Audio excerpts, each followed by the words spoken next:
Hi hello வணக்கம் and welcome to 70mm channel. So இன்னைக்கு இந்த வீடியோவில் நம்ம பார்க்க போகிற இன்ட்ரெஸ்டிங்கான ஒரு காசிப் என்ன அப்படின்னு பார்த்தீங்கன்னா, என்கிட்ட இல்லாதது அவகிட்ட என்ன இருக்குது அப்படின்னு சொல்லி ரம்பாவுடைய கணவர்கிட்ட ரம்பா கேட்ட ஒரு கேள்வி. ஸோ கணவர் ரம்பாவே ஒரு பொண்டாட்டியாக வந்தாலும் அடுத்த பொண்டாட்டியாக தான் பார்க்கக்கூடிய நிலமையில அந்த அவர் இருக்கார் அப்படின்றது இந்த வீடியோ மூலமாக நமக்கு தெரியுது.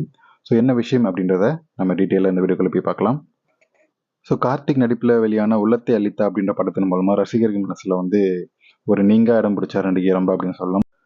ஸோ அந்த படத்தில் அவ்வளோ க்யூட்டான ஒரு எக்ஸ்பிரஷன், அவ்வளோ க்யூட்டான ஒரு கவர்ச்சி காட்டியிருப்பார். இதனை அடுத்து தமிழில் இவர் நிறைய படங்களை நடித்தார். ஸோ பல படங்களில் கவர்ச்சி புயலாகவே இருந்தார். ஸோ தமிழை விட மற்ற லாங்குவேஜ் மூவிஸில் ரொம்ப ரொம்ப கவர்ச்சி காட்டினார். ஸோ ஒரு கவர்ச்சி புயலாக இவருடைய சினிமா கரியரில் இருந்தார். பல தொடர்கள் தனது தொடர்ந்து நடிப்பின் மூலமாகவும் தமிழ் சினிமாவில் நிலைநாட்டினார். தமிழ் மட்டும் இல்லாமல் தென்னிந்திய மொழிகள்லையும் நடித்தார். பல்வேறு முன்னணி நடிகர்களோடு ஜோடி போட்டு நடித்தார்.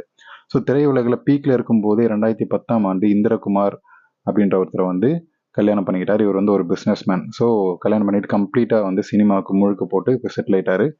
ஸோ பல நடிகர்கள் ரொம்ப கசக்கி பிழிந்திருந்தாலும் கன்னட சினிமாவில் இவர் அடியெடுத்து வச்சாலும் எப்படா கிடைப்பாங்க அப்படின்னு சொல்லி வெயிட் பண்ணிட்டு இருந்த நம்ம புயல் ரவிச்சந்திரன் கன்னடாவில் நிறைய நடிகைகளை என்ஜாய் பண்ணியிருக்காரு இல்லையா. ஸோ ரொம்ப கிடைச்சா விடுவார் அப்படின்ற மாதிரி ஸோ தன்னுடைய இடையழகு முன்னழகுலேயே சினிமா அப்படியே அந்த ஸ்க்ரீன்லேயே கை வைக்கிறாரு.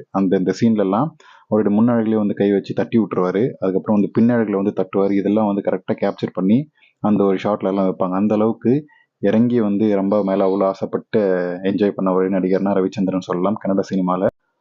ஸோ இப்படி நடிச்சிட்டு இருந்த நடிகை ரம்பா கல்யாணம் பண்ணிட்டு கம்ப்ளீட்டாக சினிமாவே வேண்டாம் அப்படின்னு சொல்லி ஒதுங்கிட்டாரு. ஸோ இருந்தாலுமே இன்ஸ்டாகிராம் பக்கத்தில் தன்னுடைய அப்பப்போ ஒரு சின்ன சின்ன ஃபோட்டோஸ் போட்டுட்ருக்காரு. மீண்டும் சினிமாவில் ஒரு ரவுண்டு வரணும் அப்படின்னு சொல்லி விருப்பமாக இருக்கு. ஆனால் அவருடைய கணவர் அவருக்கு பெர்மிஷன் கொடுக்கல அப்படின்றதான் தெரியும். ஸோ இந்த டைமில் சமீபத்தில் ஒரு பேட்டியில் சொல்லியிருந்தேன், நடிகை ரம்பா நான் இன்னும் இன்ஸ்டாகிராம் பக்கத்தில் என்னுடைய கணவரின் கணக்கை தான் ஃபாலோ பண்ணவே இல்லை. இதற்கு காரணம் என்ன அப்படின்னு சொல்லியிருக்காரு. ரசிகர்கள் எவ்வளோ யோசித்தாலும் அதுக்கான பதிலை கண்டுபிடிக்கவே முடியல. என்னன்னா அதற்குரிய பதிலை தற்போது ரம்பா அவர்கள் சொல்லியிருக்காரு. ஸோ அந்த பதில் என்னன்னு பார்த்தீங்கன்னா, ஸோ கல்யாணத்துக்கு அப்புறம் அவரிடம் என்னுடைய இன்ஸ்டாகிராம் கணக்கை ஃபாலோ செய்யுங்கள் அப்படின்னு சொல்லி சொன்னேன். ஆனால் அவர் இன்னைக்கு வர இன்ஸ்டாகிராம் பக்கத்தை என்னை ஃபாலோ பண்ணவே இல்லை. அது மட்டும் இல்லாமல் அவர் தமன்னாவுடைய இன்ஸ்டாகிராம் பக்கத்தை ஃபாலோ பண்ண வரதால எனக்கு ரொம்ப பொசசிவ் ஆயிடுச்சு. நான் இனிமேல் உங்களை ஃபாலோ பண்ண மாட்டேன் அப்படின்னு சொல்லி ரெண்டு பேருமே அடிச்சிட்டு இருக்காங்க. ஸோ அவர் சொன்ன விஷயம் என்னன்னா, எனக்கு ரொம்ப ரொம்ப பிடிச்சமான ஒரு நடிகை நடிகை தமன்னா. அவங்களுடைய அந்த மில்கி ஒயிட், மில்கி பியூட்டி, அது அவங்க காட்டக்கூடிய அவ்வளோ கவர்ச்சி எனக்கு ரொம்ப ரொம்ப பிடிக்கும் அப்படின்னு ரம்பாவுடைய ஹஸ்பண்ட் சொன்னதா நடிகை ரம்பாவே ரீசெண்டான ஒரு பேட்டியில் சொல்லியிருந்தாரு.